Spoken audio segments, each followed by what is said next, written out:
back after our second win. We just beat North Carolina, and we landed at like 2 o'clock in the morning, and I got up for class at like 8 or 9 and went to class. And as I'm walking in, the teacher is actually playing the game from the night before of us beating North Carolina. And I'm like, this is crazy. It was like a finance class or something. The teacher's got like the game going. We're not having class. We're watching the game at like Monday morning. So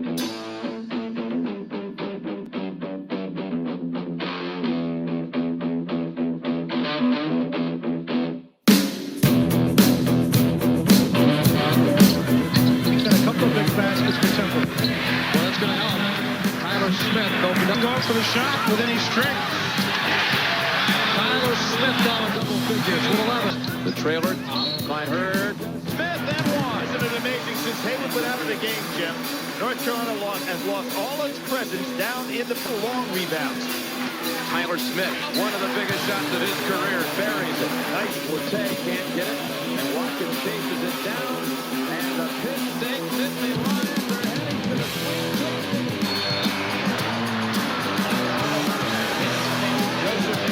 Walks off the floor, gets congratulated by Crispin.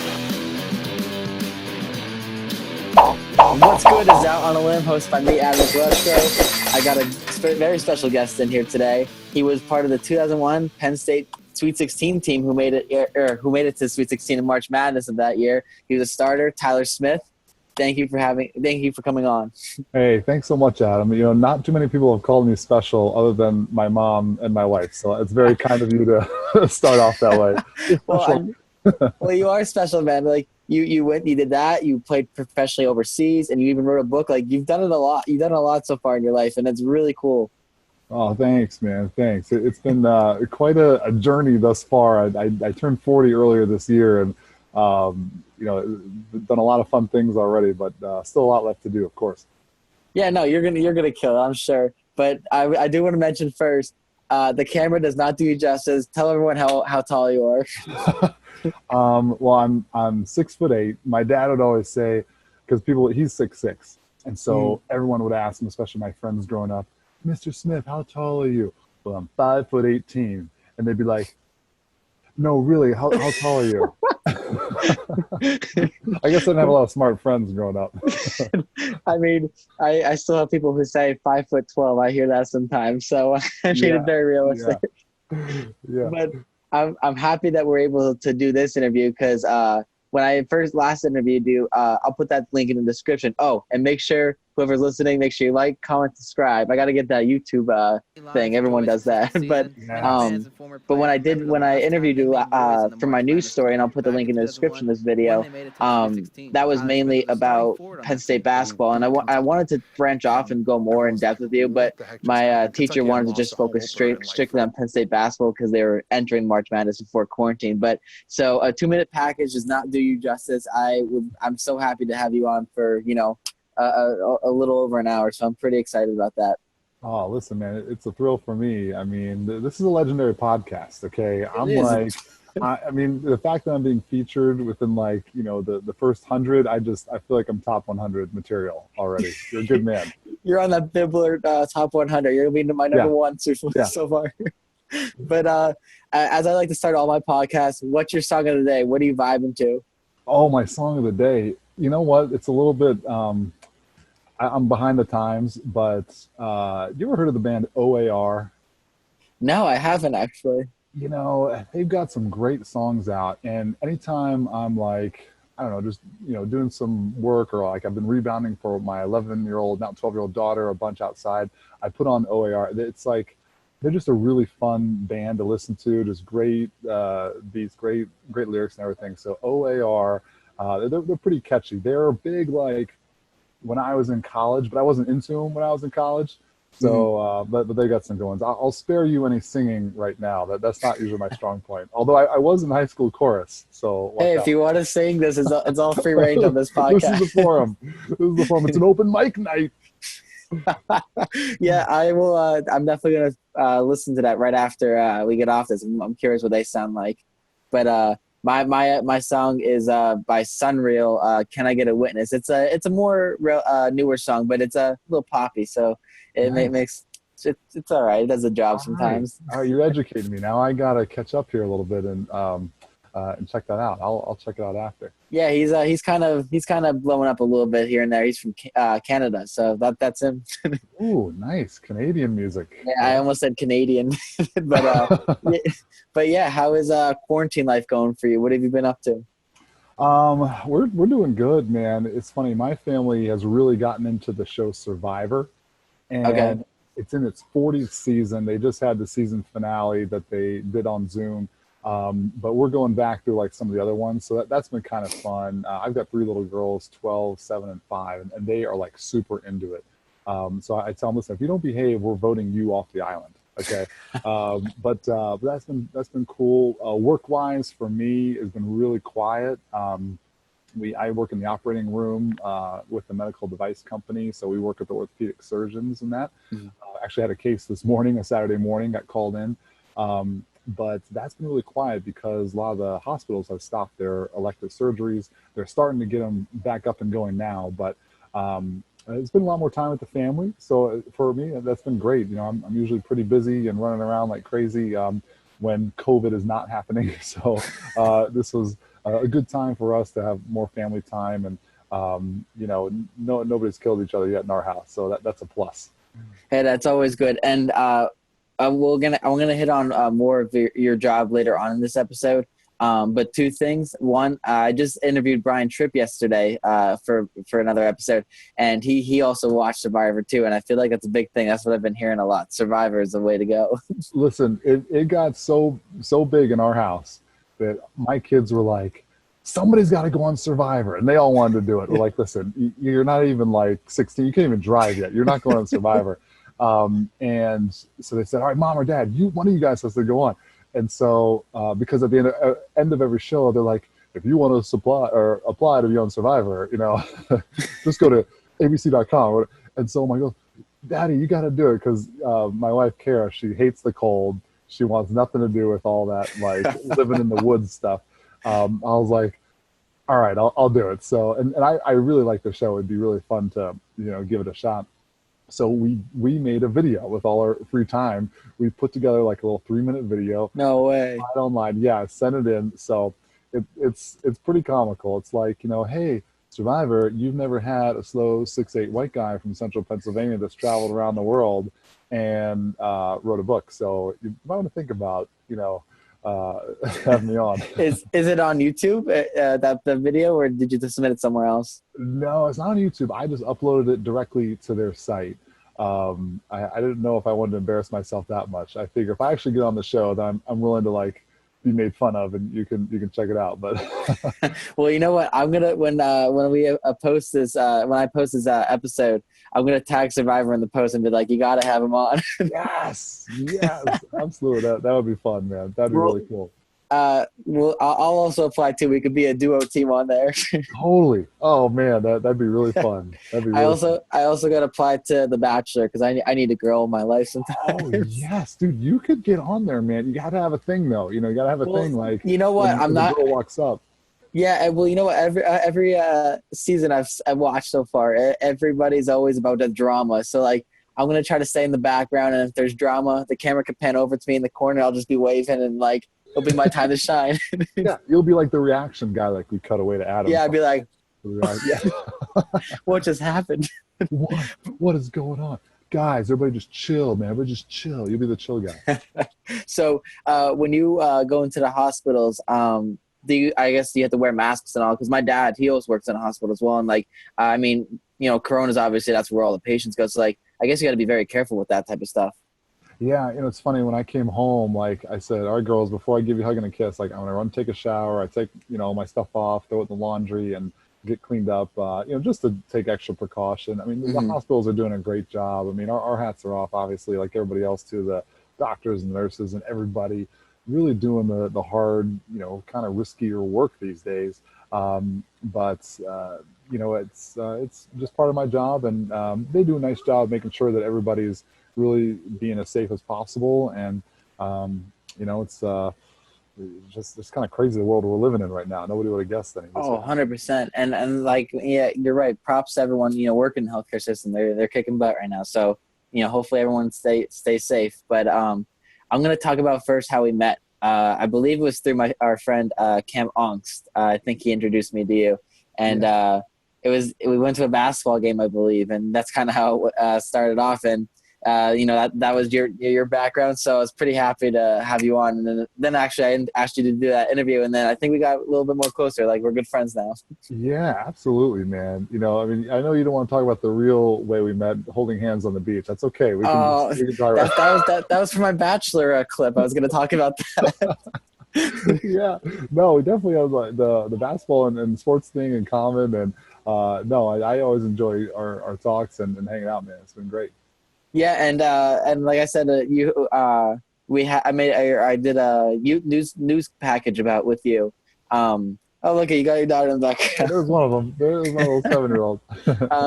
But yeah, we did that news package, and it was really cool because that, like I told you before this episode started, that's my most viewed news package so far that I put on my main channel. So I'm pretty proud about that. And I mean, it was all because of you. You were the best, interviewee, I should say. Oh, you're very kind. Well, I think it's been my mom. She's just been, every day she watches it probably 8 or 9 times trying to boost her views. Well, you did a great job on the package. Seriously, that's really well done. And those things, they're not always so easy to put together and flow, but you really did a great job. You were super prepared. And I was a telecom major in college also. So I know some of the work it takes to kind of go into that and the prep work and stuff. And you made it really smooth and easy. So well I appreciate that. Yeah. And when I was looking forward to doing another episode, let you to say hi. Hey, next time say hi. She's giving me a little. That's all good. But when I did that, I wanted to do another episode, or I guess when I came back from spring break, get more clips of you with actual footage. And my teacher at that time wouldn't let me upload clips from YouTube because copyright and whatnot. But on this podcast, so far I've been doing it a little bit, but I make sure I put the courtesy who's all been a part of that. So far so good. So I'm gonna put a little clips in here, and hopefully no one gets in trouble.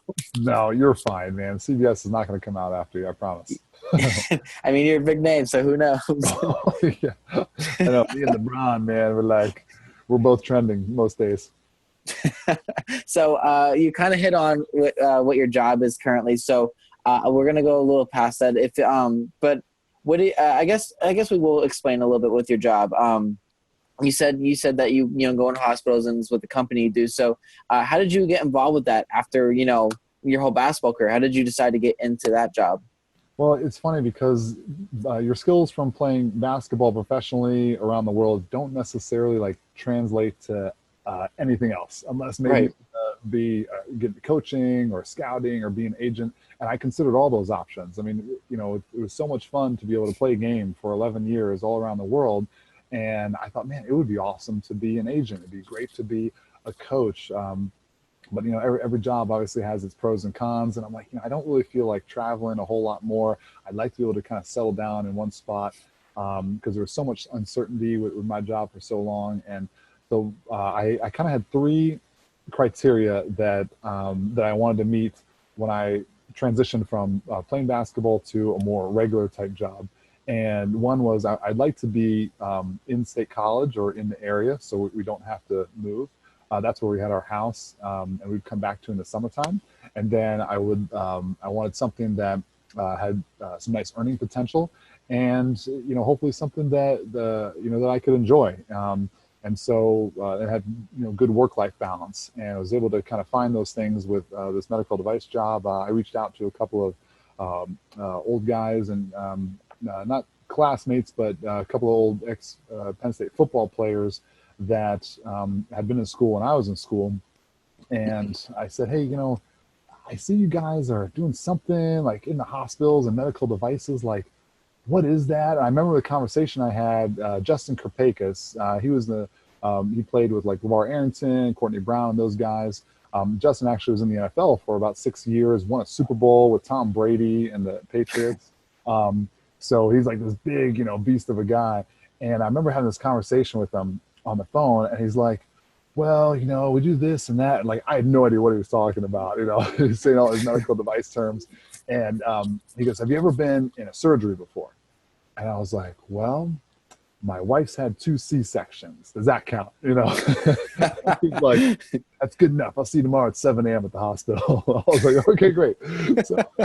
So there, he and Mike Lukac is the other guy I work with, and you know, they were really nice to kind of let me shadow them for a few weeks, and it was unbelievable to kind of see what these guys do and how they help the orthopedic surgeons and the staff during surgeries.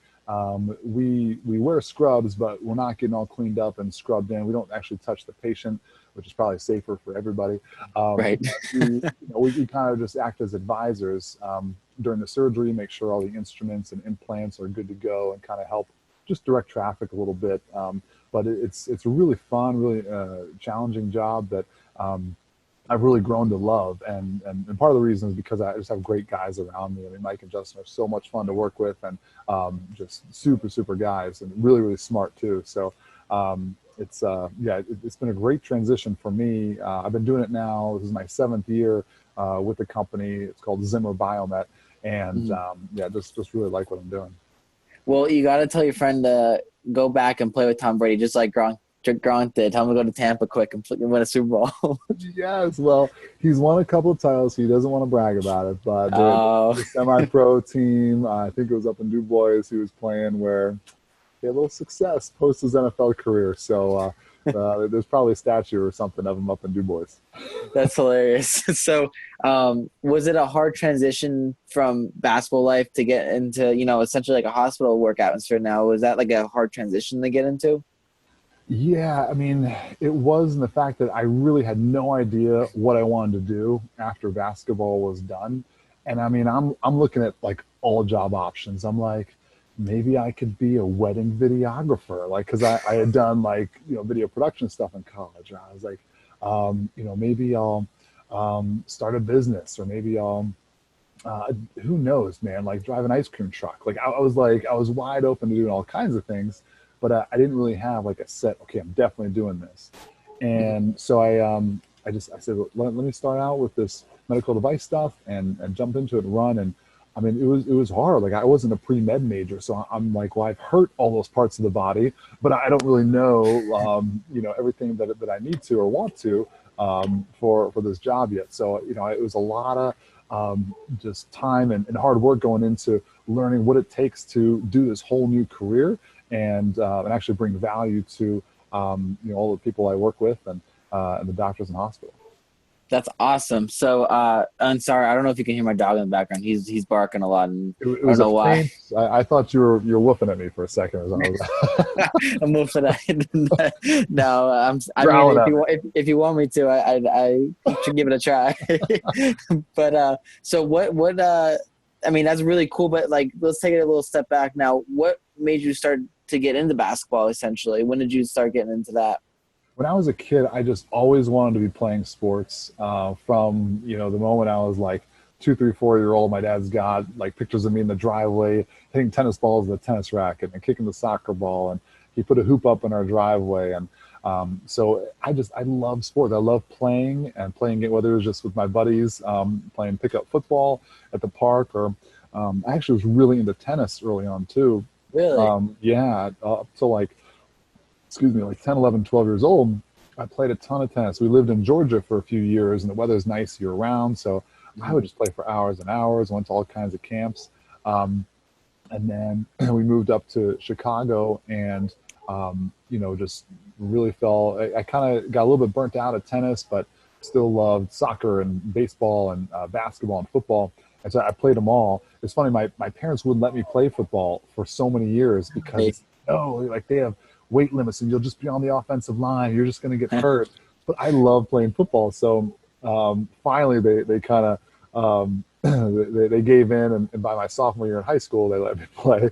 And I went out and like had a blast, man. And this one game on Friday before our Saturday game, my coach says, Smith, tomorrow you're going to catch a touchdown and you're going to dunk it through the goalpost because you never dunked for me when I was coaching you in basketball. I was like, okay.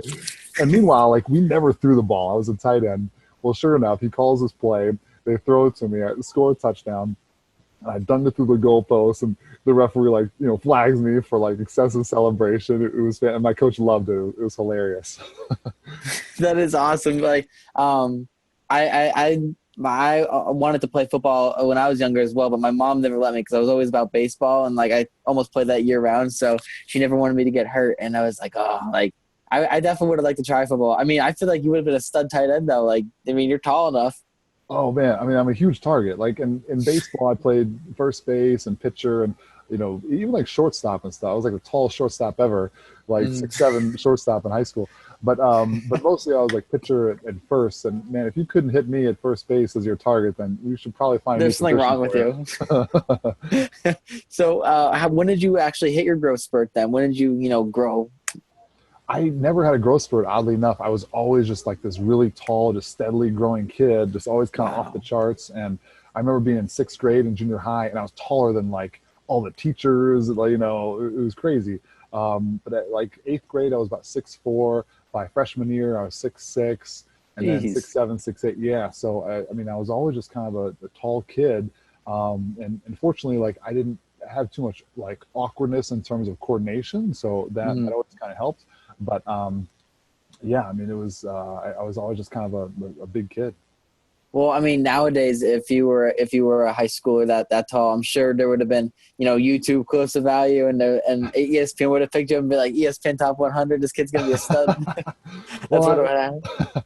I don't know if it was top 100, but it was one of those things where like my mom had to bring my birth certificate like to all these like soccer games and basketball games and stuff. Like, no, he really is 13 years old. Like because the parents are like mad. They're like, there's no way that kid's in this age bracket for whatever sport it was. So right after high school, then I mean, you obviously played basketball, but what ultimately made your decision go to Penn State? Well, it's funny when I started getting recruiting letters because my name was probably popping up just on lists like, hey, here's a freshman, here's a sophomore who's 6'6", who's 6'7", and the first letter I got from Penn State, they spelled my name wrong. Really? Yeah, like how do you mess up Smith? I don't know. How did they spell it? It was like Schmidt or something. Oh my gosh. I'm like, are you serious? I was like, Penn State, man, I can't even get my name right. It's a football school. Like, I'm definitely not going there. Meanwhile, like a few years later, I'm going there. I took visits to a few different schools. I went to a couple Ivy League schools. I visited Northwestern, Illinois, Notre Dame. And I really liked the coaches at some of these places. It's funny that the coach I really liked also during the recruiting process was John Beeline. Oh, no way. Yeah. Yeah. Most recently, the Cleveland Cavs coach. He, at the time when I was in high school, he was at Richmond. And so I had family that lived in Richmond, and he was a coach and super, super guy. I could totally see myself playing for him. But I just like Penn State a lot better. When I came on my visit here, just great teammates, really awesome sports atmosphere. I wanted to go to a big school that where athletics was big and you could play on TV, all those kinds of things. And so it was a phenomenal pick for me. I kind of came, with the intention of just doing basketball and getting my degree. And I mean, but even greater things came out of it. Right. I was able to meet my wife here, which was awesome. She was on the dance team at the time, so it could be a little distracting during timeouts. But I'm sure. But I met her. I really grew a lot in my faith as a Christian, and That's awesome. so there were so many amazing things that happened at Penn State. I'm forever grateful for. Yeah, and it's cool that you mentioned the Christian thing because, I mean, I know that the top three things are like, never talk about religion or politics or anything like that. But like, I like how everybody, I feel like it's more, the bigger names and professionals, now they're all saying like, praise to God. And like, I like how that's starting to come back because I feel like that was fading out a little bit sometimes. Yeah, I mean, everybody is still an individual, is still a person, and everybody has their own beliefs. And, a lot of times we look at athletes and Hollywood people as like, oh, they're a great actor or they're a great athlete or whatever. But at the end of the day, like we're all more than those things, and our jobs. I heard a long time ago when I was playing basketball, I heard the speaker come in and he's like, basketball is not who you are. Basketball is what you do. And, for so long, like I identified, as like, hey, I'm a basketball player. I'm a basketball. And, part of that's true. It's part of my makeup. But at the, true core of like our identity is like, it's not truly who we are. I mean, yeah, it's a huge part of it. And that might be how we make our livelihood. And it's how I made mine for a while. But, when I was in college, I mean, hey, I really grew a lot and just, hey, what do I really believe? And, how do I kind of fit into this whole big world, and what is my true identity? And I was able to find that, as a Christian, and, starting to, I grew up kind of going to church and stuff, but didn't really have a solid relationship with God. And so that's really kind of what I was missing, and just completely turned my life around. Yeah, I mean, even if people don't believe them, there's so many like cool people out there. As long as you show respect and everyone shows respect back, then I appreciate you. But like that's such a cool belief because I'm a Christian as well. So I mean, I really like that when people say that stuff. But yeah. So with the news package, I like I said earlier, we spoke mostly about Penn State, related when trying to relive the 2001 series, season and whatnot. But so I don't want to dig deep into that just because that's on my news package. That's all there. But I do want to ask one question, just because it's pretty cool. So when you entered that Sweet 16 atmosphere as a Penn State player, what was that feeling like to know that you're on almost the biggest stage for college? I mean, you're almost there, the finals. What was the Sweet 16 feeling like? It was the best basketball highlight for sure for me during my time at Penn State. I mean, the team hadn't been that far in 50 years at Penn State. Penn State's kind of had mixed success. They'll have a couple good seasons and then maybe a couple okay ones.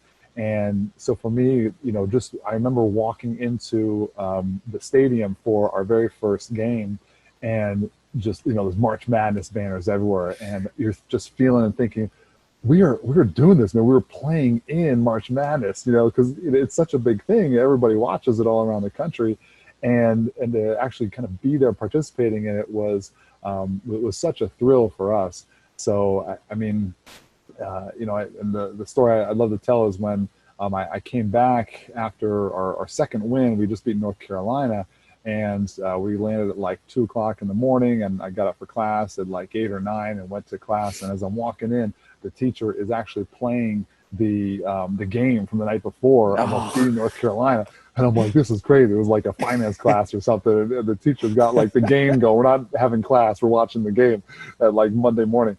So it was really fun. But just to see like Penn State get behind it and there'd be so much excitement for the basketball team was incredible. That's pretty funny. That it was probably at that moment you're like, all right, that's cool. I made it. That's pretty cool. Yeah. And then we thought, oh man, we're 2 games away from the Final Four. Like this is getting real, people. Of course, we couldn't throw the ball in the ocean from the beach the next game against Temple, but it was still an amazing memory. Did you? I'm gonna ask. One, did you? Have any like superstitions or kinks before you started a game? Like, was there a certain little thing you did to get in rhythm before a game? Yeah, I think everybody's got their routine. Mine was pretty standard, nothing like too fancy.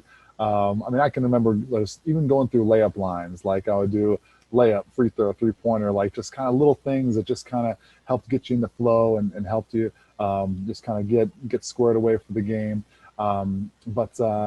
Yeah, I mean, I didn't have any real crazy routines or anything like that. Okay, that's pretty cool.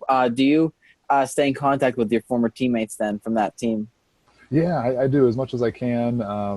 Joe and John Crispin were buddies of mine, the Crispin brothers.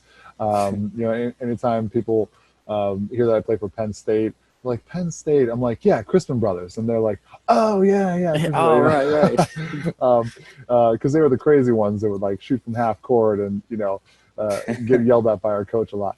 But Joe and John are super guys. They're over in New Jersey. John's actually a announcer now, color announcer for ESPN, and he was on Big Ten Network for a while and doing great. Joe is actually the head coach for a school over in New Jersey also for a D3 school. So super guys. Titus Ivory, he was a starter on that team, phenomenal player. He's having an awesome impact and a lot of great stuff down in Charlotte, North Carolina.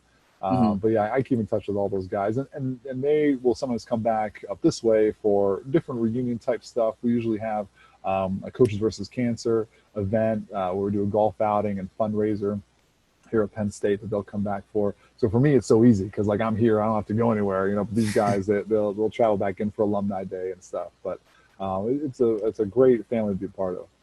And you also played against the likes of, a very well-known NFLer, Julius Peppers. How was that experience? Yes, Julius Pepper. So he was a dual sport athlete at North Carolina, and a lot of people forget that he played basketball, but he was an animal on the basketball court too. I can't imagine him like running me over on the football field. So it was nice to see him playing against him in basketball instead of on the gridiron. But this guy, he was massive. Like his arms were bigger than my legs. I mean, the dude is just a beast. He actually had the best game for North Carolina. He had 21-10 that game against us. And but yeah, they had a couple of first-round picks too for the NBA. Joe Forte and Brendan Haywood, who were big-time guys at the time, all Americans. And then they were stacked, but we just kind of snuck up on them with their hot shooters.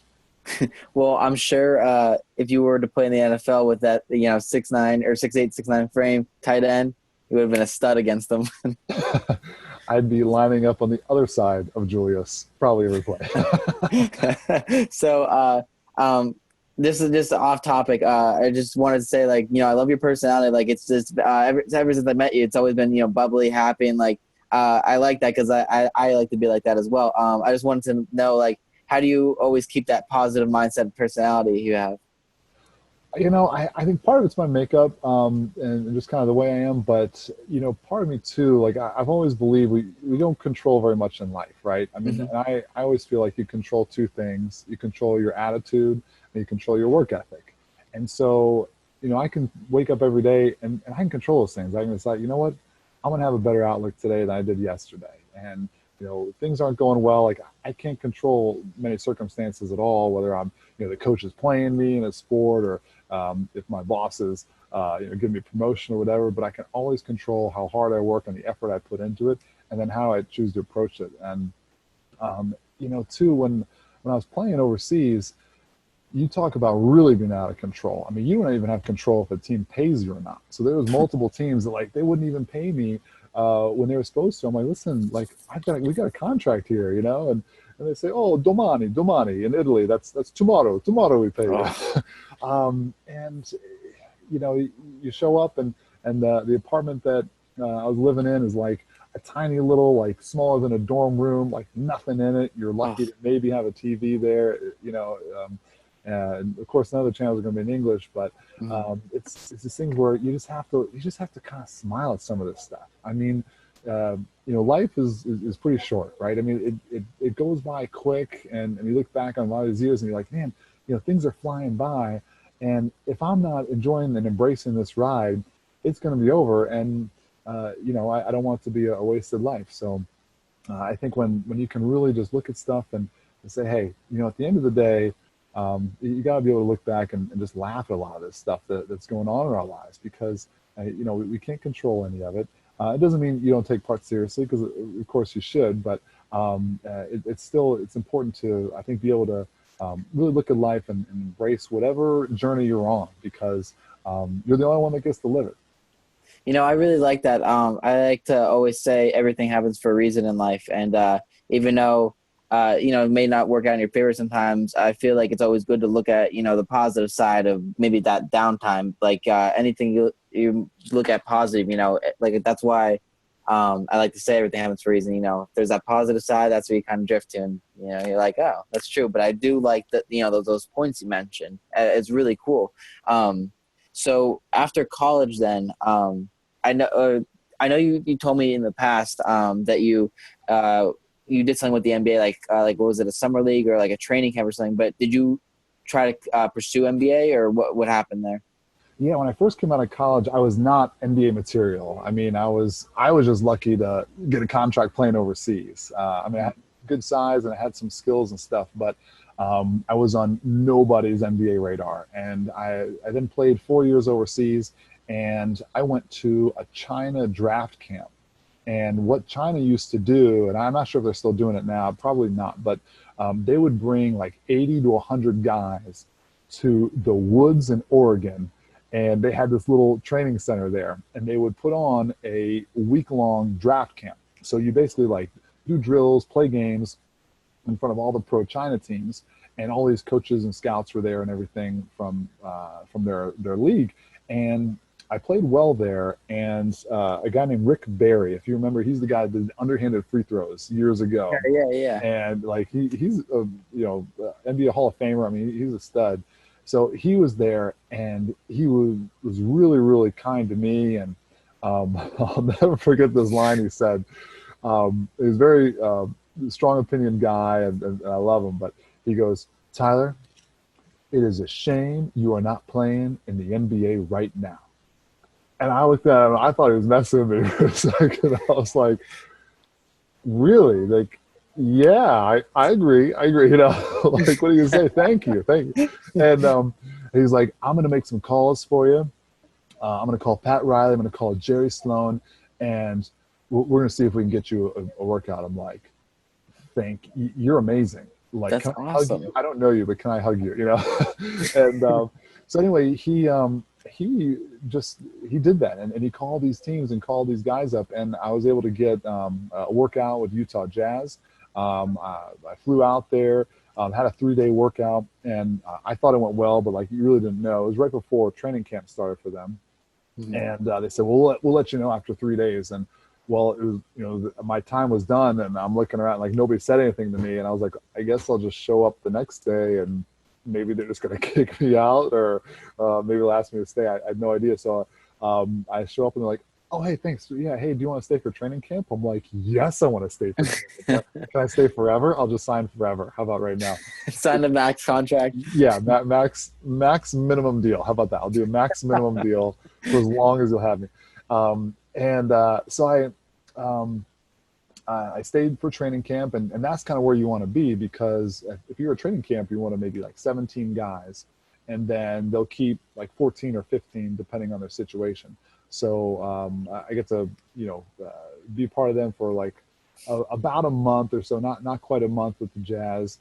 I didn't actually make it to the regular season. I got released beforehand, but I mean, I'm still sporting a Tyler Smith Utah Jazz jersey hidden in my closet somewhere that did not buy me from Target. So I'm like, this is a win for me, you know. You gotta eventually pop that baby out and wrap it around. Yes. So that was my little, not even a cup of coffee. It was like a cappuccino. It was like a quick shot of the NBA. I was like, did that just happen? But it was so much fun. At least that, like, I bet people would even kill for that opportunity. So I mean, that's still a really cool experience you've had, But what made you ultimately decide to play overseas then? Did you have to have an agent after college, and that's kind of what was recommended, or what happened there? Yeah, so when I was leaving Penn State, I was just trying to make contacts anywhere and everywhere I could. I started with the Penn State coaches. Some of those guys knew agents, or maybe knew a couple teams here and there. And, I just kind of threw my name out there to anybody and everybody. I wasn't like an All-American, but I was coming from a Big Ten school. I'd had decent numbers, and I just wanted an opportunity to play somewhere. It's funny because you hear all these numbers being thrown around by guys. Oh man, this guy's making like 800,000 in this country, and this guy's making, $500,000 in this country. And I'm thinking like, all right, I'll probably at least make 6 figures my first year, Well, then reality set in, and my first offer was from a team in Holland, and they're like, yeah, we want to offer you like $2,000 a month. I'm like, $2,000 a month? Are you kidding me? Like, that does not add up to $500,000. I wasn't a math major, but I'm pretty sure it's only like an 8-month season. So I made, like, when it was all said and done, like 20 or 22 grand, like my first year overseas. But once I got over there, I realized, like, it's pretty competitive. I mean, you think about the number of guys that are coming out of school every year. that want to play somewhere, and there's very few NBA spots. And so everybody goes overseas if they want to try and keep playing, or maybe they play in like a minor league. And so I was just thankful to have a job coming out. So I actually had a different agent like every year, because agents overseas, like you just, a lot of times you work with different guys. And so I had like one agent my first year for Holland, and then another guy got me a job in Italy my next year. So I said, okay, you're my agent now. And then I was talking to a guy that worked in South America. He got me a job the next year. So I'm like, okay, you're my agent now. Oh my gosh. So like, I literally jumped around. I probably had like 7, 8, 9 agents like over the course of my career, and all really good guys. But for whatever reason, I would just kind of go with whatever the best job was in the off season. That's crazy. I don't have an agent yet, but I joke around with my friend. He's going to be a senior at Penn State this year. I told he's going to be an agent. Like, that's what he wants to do. So I told him I'm his first signee. So no matter what, he's gonna be my agent. Yes. that like playing overseas. When you first like you knew that was the move.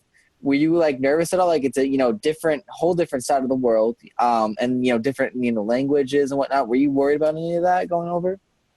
I don't think I was worried about it, but I was really excited. Like, I wanted to get over there. I wanted so badly to play well.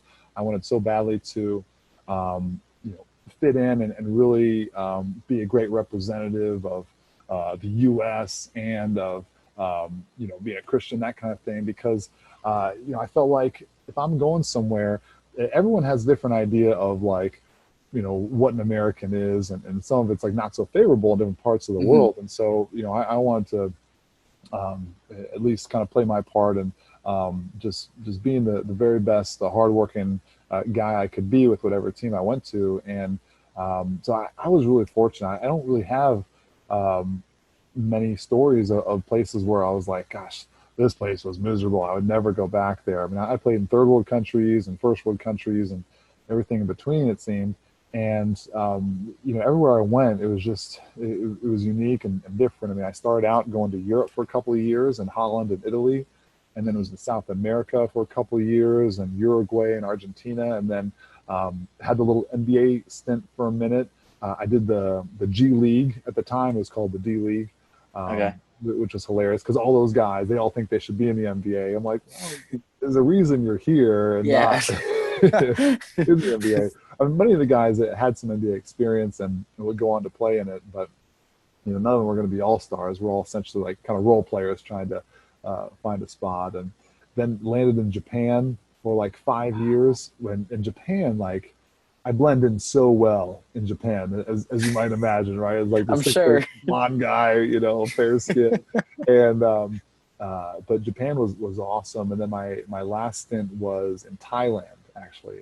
Wow. And kind of a fun fact about Thailand, I got over there and I was playing for a team that had a local Thai coach, and super guy. We make the playoffs, and right as we make the playoffs, they fire the head coach and they hire an American guy who happened to be Kobe Bryant's dad. No way. Yeah. So Joe Jellybean Bryant, he was my head coach in Thailand for a couple of months, and super guy. That is insane. And then so after, all that happened, do you still stay in contact with anybody from overseas, like, at all? Yeah, I mean, Facebook's been awesome with that, and social media. So I was retweeting about stuff. Actually, just the other day, I saw an article from this writer I know in Japan, and he was covering a guy named Orimo. And this guy Orimo, he was old when I played there. Like, I was my late 20s, early 30s. Orimo was already like 40 years old. Oh my gosh. He's a skinny little Japanese guy, maybe weighs like 160 pounds, but can shoot the lights out. And, wasn't real fast or anything, but so he was so old, he was president of his team. And I think he even like owned the team, right? Oh my God. It was like Mark Cuban being a really good shooter and being like, yeah, I'm dressing for this season, I'm playing this year, baby. Yeah, and so come to find out, like, I don't follow it like I used to, but come to find out, like, this guy Orimo was still playing, and he just retired in February. I'm like, wait a minute, like how old? How old is this guy? He turned 50 this year. Oh my gosh. 50 years old. Now, he wasn't playing the minutes that maybe he used to be, but I mean, he was playing. Like, he was averaging a few points a game because she'll still shoot and stuff. I'm like, that's hilarious. 27 seasons he played in Japan. 27. That has to, in America, that's like a record, I'm sure. Oh my gosh, unreal. I mean, I think with Vince Carter, he's played like 20 years or something crazy. He's what, 41 now or 42, and he's still with the Hawks. That's crazy. Yeah.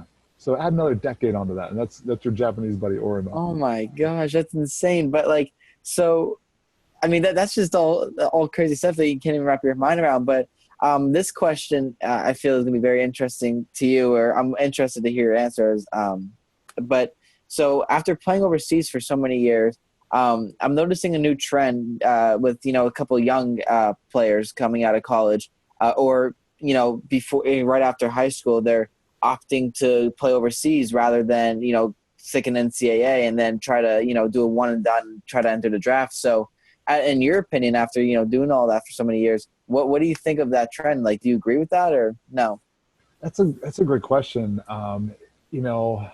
For me, like I wouldn't have done that because I knew that for me, like a college degree was really important. I wanted to have that, but I also wasn't like a top 10 high school player, All-American coming out of high school.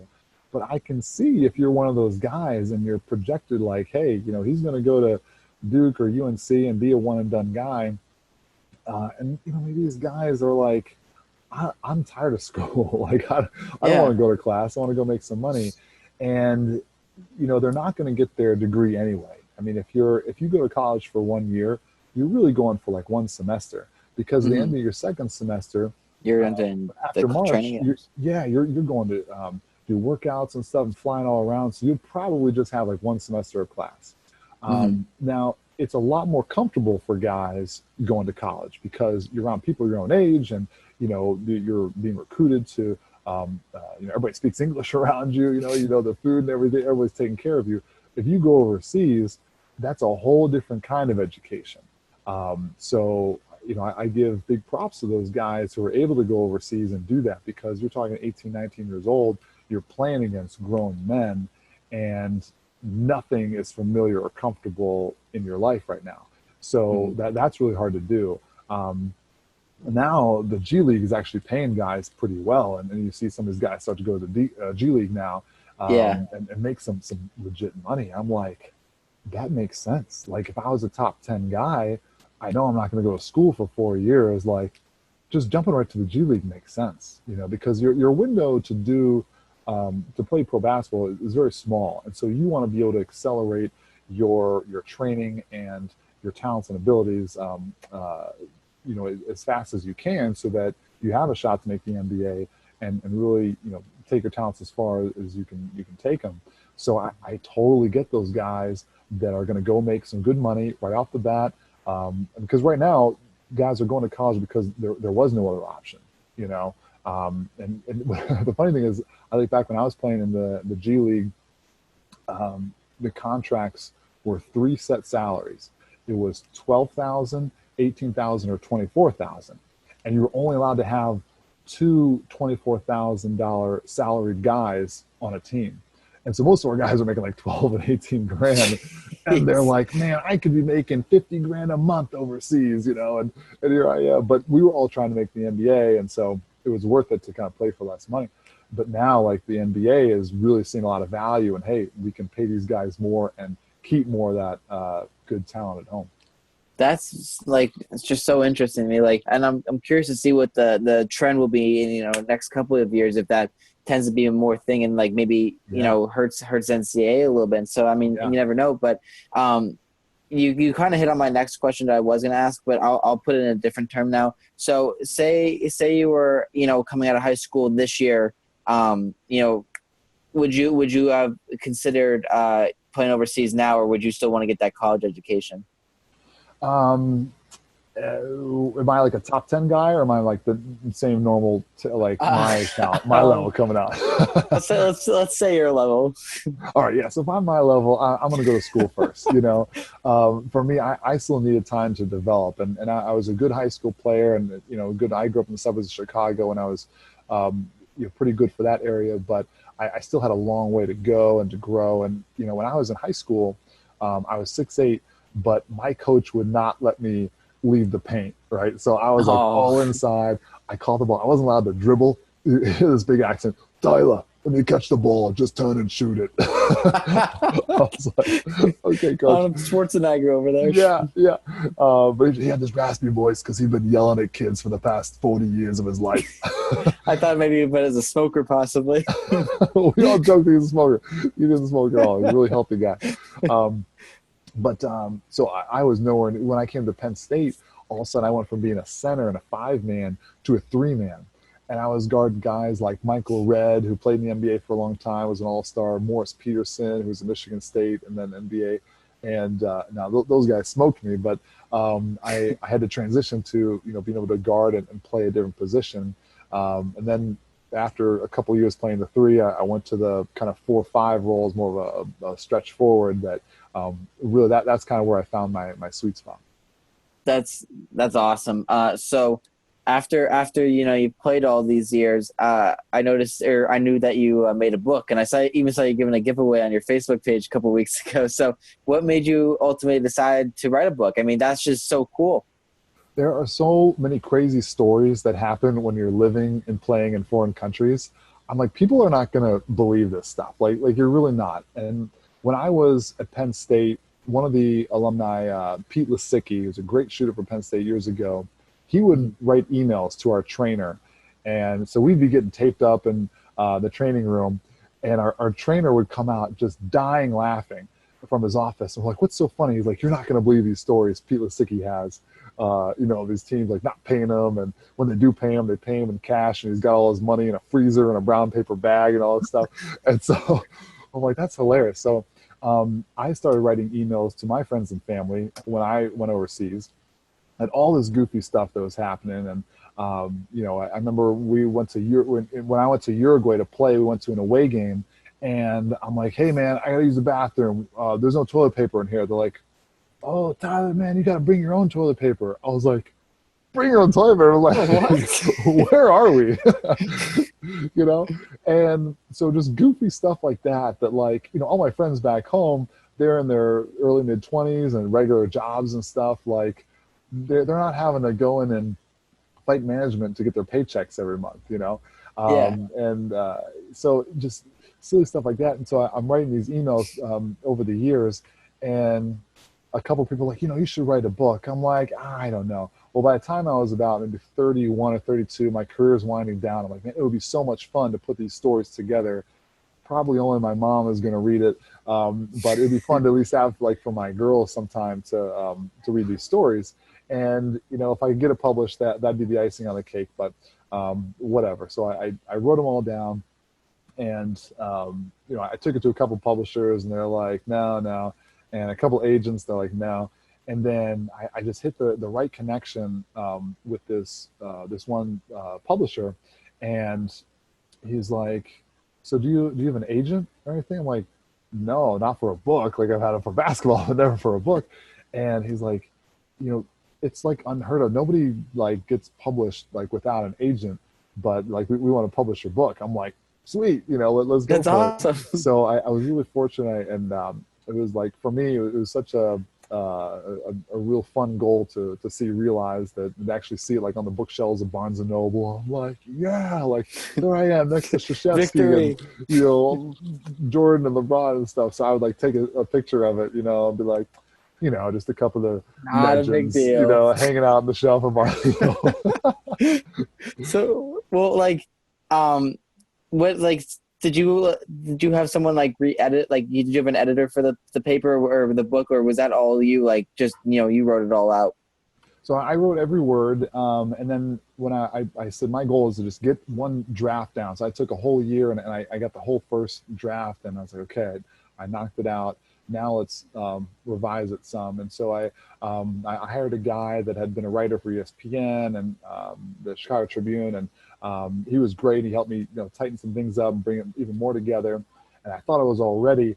I connected with my English teacher from high school. He's written a couple books, and he's like, "Hey, well, why don't you send it to me? I'd like to take a look at it." And I said, "Oh, great." And so I said, it's done, but you can look at it. And so he gets back to me after reading it, and he goes, "Well, that's pretty good for a first draft."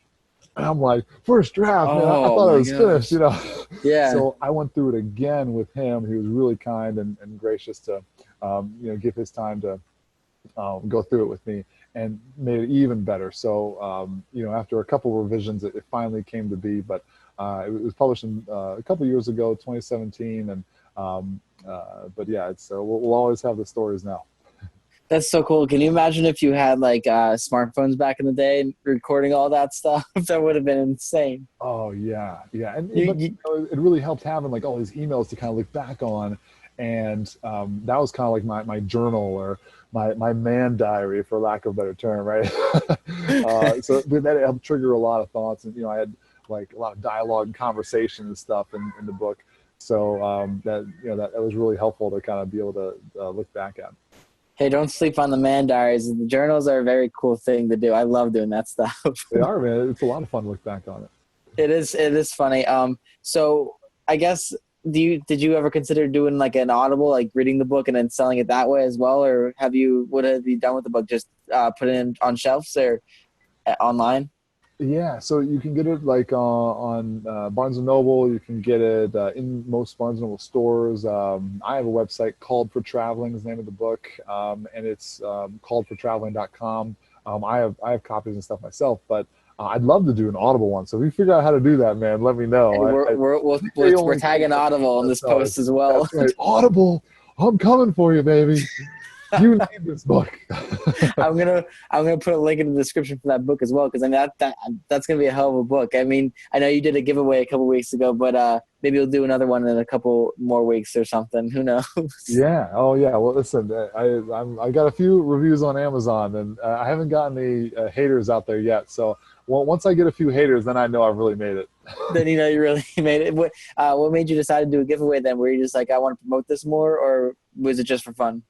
Well, it's funny because my initial thought was, oh, it's going to be March Madness. People have basketball on their minds. This is kind of a unique story because there's only been a handful of books written about overseas basketball, and they've actually been really good. But I thought, it's just a fun way, and it's more than just basketball too. I mean, you don't have to be a junkie to like the book. I have a lot of people that are like moms and kids, and it's age appropriate for really anybody, but for the giveaway, my thought was, well, here we are, like I don't want to ask anybody to buy a book now because everybody's losing their jobs. You've got all this COVID lockdown stuff going on, but I thought, well, people might want to be doing more reading. I know I was doing some more reading, so let me just and then it was Good Friday leading up to Easter Sunday.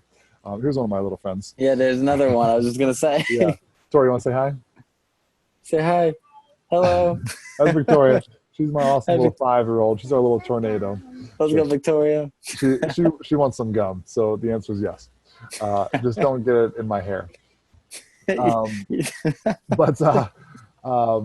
Yeah, so anyway, I was like, well, let's just give some books away, and hopefully there was so much bad news going on, and maybe this will be a little bit of good news and stuff. So we gave away like 10 books on Easter Sunday, and that was really fun to do. And for me, I get so much enjoyment out of just other people enjoying it. That was a big part of me writing the book. I mean, listen, I'm not retiring off of royalties or anything, all right? So it's fun to share the stories with other people. Hopefully they get a lot of good laughs out of them. I talk about my faith, and I talk about family and stuff. You'll find my wife is the true hero of the story. When you get to the end, you're like, I don't know how she put up with you and all that stuff.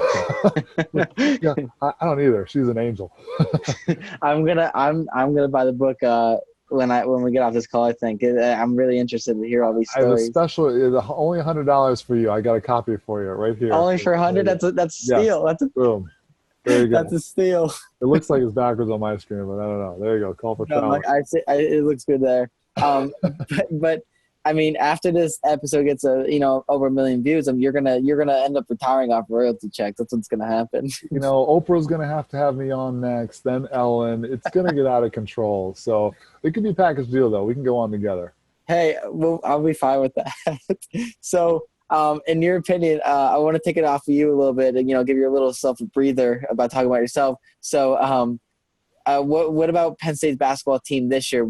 I know you mentioned it in my news package, but in your opinion, how far do you think they were going to go during this year?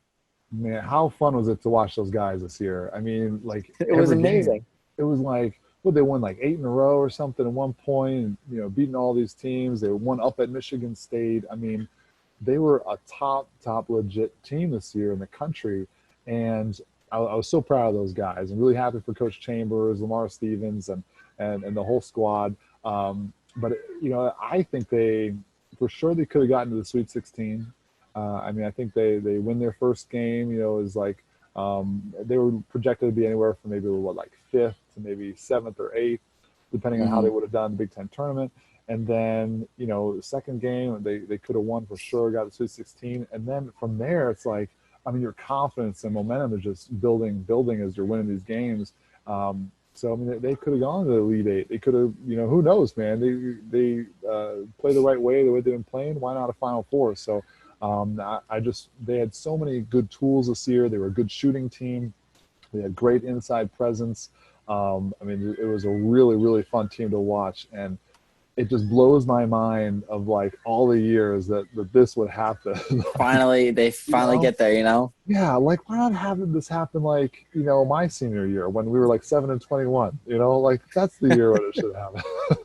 So what do you think the outcome for next year if they were to play? Do you think, I mean, they're going to be losing Lamar Stevens to the NBA and some seniors, but what do you think that team, do you think they'll have a chance to, go back to that tournament? Yeah, I think they've got some good guys coming in. I think they've got such a stronger culture now where enough guys have been there and, the coaches are doing a great job that they're going to have a shot now for the next couple of years, it looks like, with the talent they've got coming in to be able to make it to the tournament. And I think for them, like that's their next consistent goal and kind of milestone for them is to be able to get to that tournament, be a dangerous team every year, and that's where they are.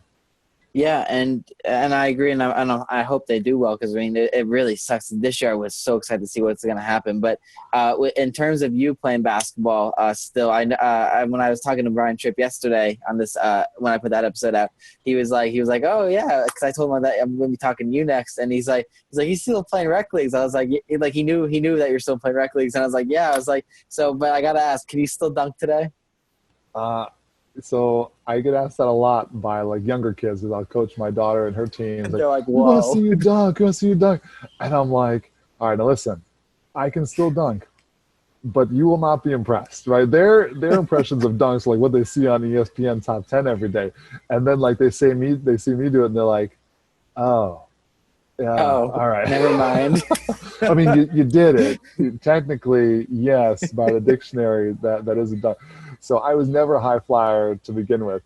But I always joke with my dad. He's like, what do you want for your birthday? And I was growing up, I'm like, I want a 40-inch vertical. So he prints out like this 40-inch piece of paper thing, and it looks all cool. He's like, here you go. Here's your 40-inch vertical. I'm like, Dad, you gave me your height. Thank you. But you also gave me your leaping ability. No, thank you. So, I mean, I feel like you could put Michael Jordan on a poster, but I mean, I know you're very humble about that, so I know you won't agree with me.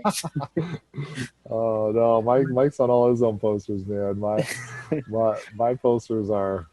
I'm wearing some funny jersey in a foreign land with crazy colors and a name you can't pronounce. But you have your Utah Jazz jersey, so you can rep that still.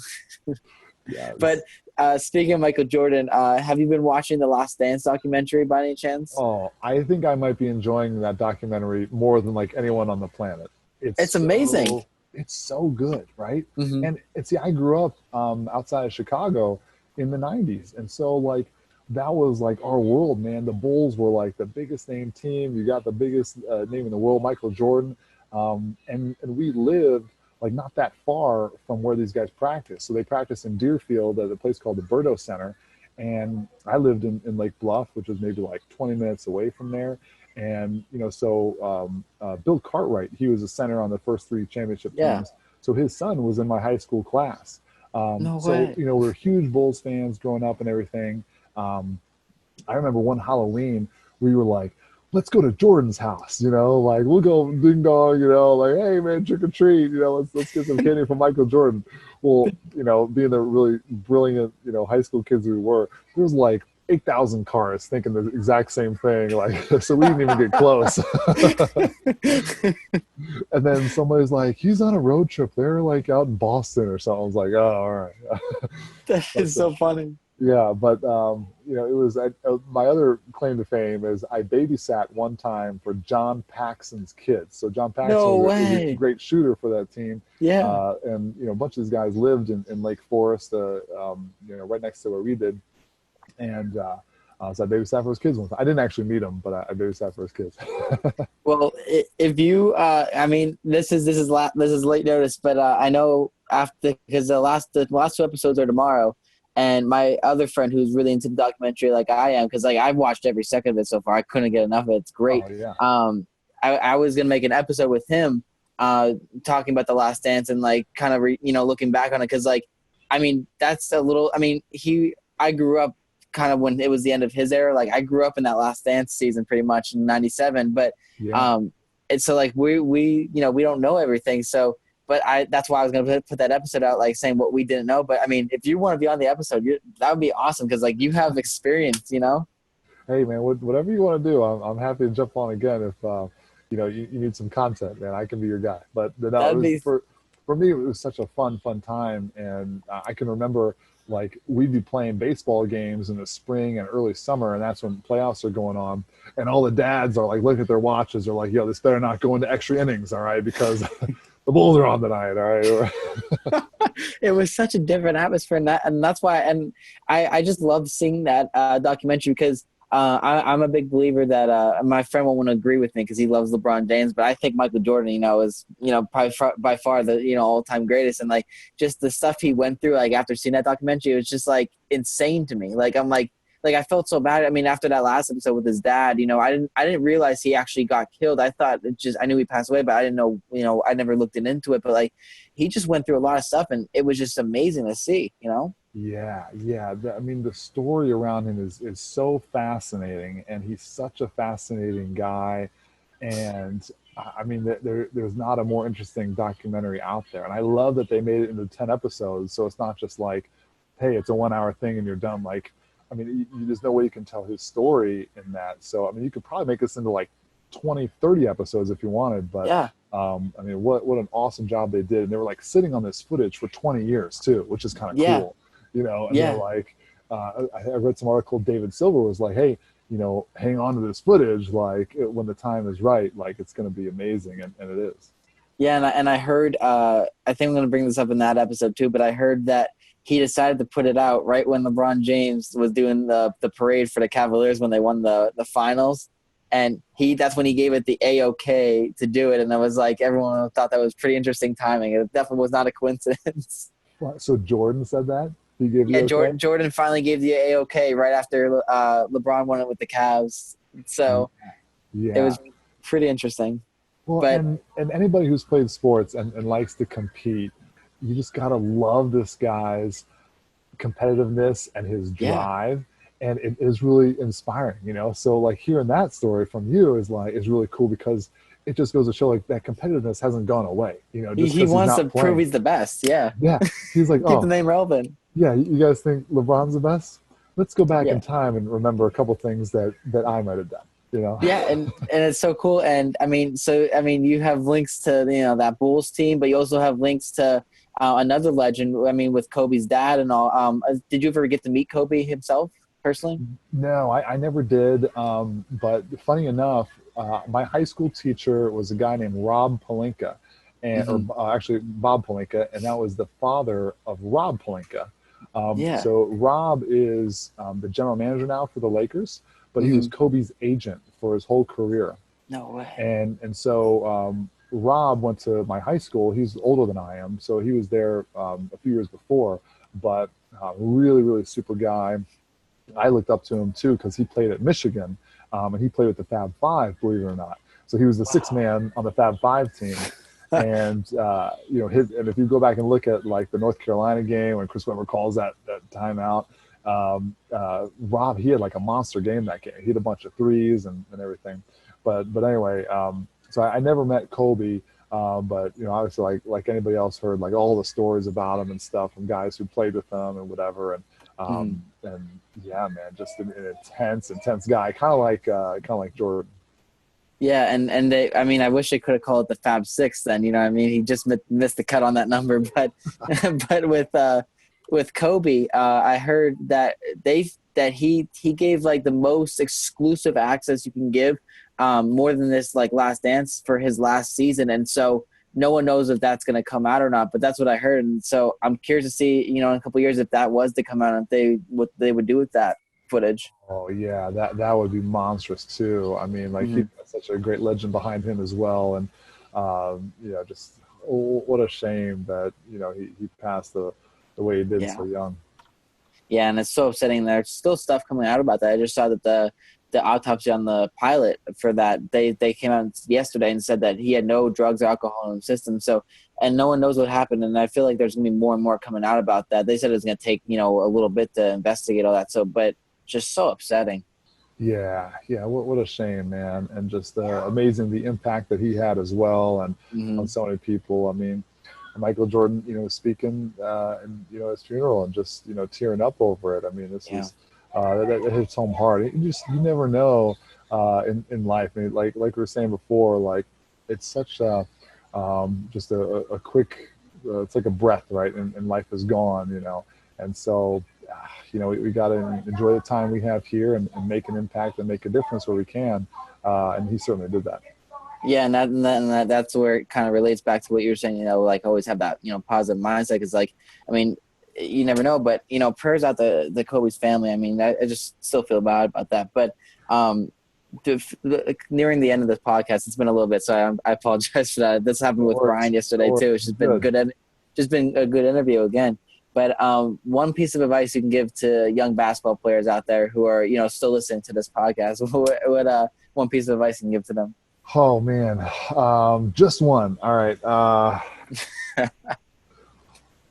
I would say, I always tell guys to enjoy the game, right? Because at the end of the day, it is a game. It is something to really enjoy. And, if the game is like causing you so much just, upsetting feelings or whatever, then you got to get back to just like, why am I out here, man? Am I really liking this? And when I was growing up and I was playing a lot of tennis early on as a kid, and I liked it for a while, and then I started to get burnt out. I'm like, man, I am not into this anymore, and I wasn't enjoying it. And so you have to really appreciate and enjoy the game, and also.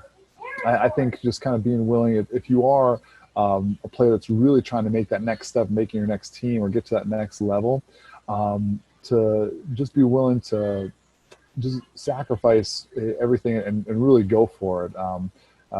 You hear all these stories about like these legends, they're out shooting in the rain and just doing what no one else is willing to do. I think just kind of being relentless in your goals and your training, I think is, anytime you bring that kind of energy, that's the only way things get done is through energy and effort. And so I guess just really enjoying the game and really just being completely relentless when it comes to your work ethic. I like that advice. And one final question. Do you have any aspirations to coach basketball or get back in the game in a way with being a part of a team? I enjoy coaching, and I coach my 12-year-old daughter a bunch with her teams that she's been on. So yeah, and all levels. There's no one level. I feel like I could coach higher level, like college or pro for sure. But also just enjoying the game with kids and stuff too is a great way to have influence and to have an impact on their lives. Because most kids are not going to get scholarships. Most kids are not going to go pro. So, why are we, what is kind of your purpose in coaching? And so for me, if I can help be a good leader and be a good role model for these kids whenever I can, that's perfect. That's exactly what we're meant and called to do. If there's an opportunity to coach at a high level someday, that'd be a lot of fun. And it's always fun to be around the game and get back into it at a high level. And you could possibly be a coach for Penn State's team with Chambers. That'd be really cool. That would be awesome. You could you're essentially a girl dad like Kobe was with his daughters. 100% girl dad, man. I mean, there's probably glitter in my hair if we zoom in and peek at It's there. I see it. So, is there anything you would like to add to this podcast at all? I don't know if I missed out anything. No, man. This has been a lot of fun. I really appreciate you having me on, and hopefully we can do it again sometime. Sweet. Yeah, we're definitely. I want to keep you in the loop with that Last Dance documentary. So definitely want to do that. But where can people follow you? Where do you want people to follow you on social media? I'm on Twitter. I'm on Facebook. Tyler Game On is my handle on Twitter. But yeah, man. I mean, I'll be following you, man. You're the guy to follow these days. I'll be following you right after this podcast. But we just went on a limb. Now you grab this branch and grow the tree by being different, or just be yourself. Peace. As the Nittany Lions enjoy a successful season, many fans and former players remember the last time they made noise in the March Madness tournament back in 2001 when they made it to the Sweet 16. Tyler Smith was a starting forward on that team. We beat Kentucky, and everyone's like, what the heck just happened? Kentucky hadn't lost a home opener in like forever, especially to a non-conference opponent. They probably hadn't lost a non-conference home game in forever either. This season, the Lions were labeled legit after an 8-game winning streak in just over a week. They hope to have the same feeling Smith and his teammates had on Selection Sunday. Finally, they announced us, and we just everybody jumped up and went crazy, because it's one of those things that it hasn't happened a whole lot. And Smith knows how the team will feel when they walk onto the court in the first round. March Madness, NCAA tournament, on the banners, on the floor and stuff, and it was just such an exciting moment because we are here, guys. We are playing in March Madness. After their first round win in 2001, Smith and teammate Joe Crispin talked in the locker room. Expectations were high. Joe goes, there's no Sweet 32. And I was like, that's a great point. That is a great point. And we all kind of felt like, nobody gets remembered for winning one game and then being done. But Sweet 16, that has a much better ring to it. They went on to beat North Carolina, and Penn State returned to State College with a big surprise. We get off the plane, and there's this whole crowd of people at the airport, at the fences, cheering for us with signs and everything. And we're like, you gotta be kidding me. What's Smith's prediction for this team? Final Four. We're going to Final Four, baby. No question. Bet the house. In University Park, I'm Adam Michalesko for Cerner County Report.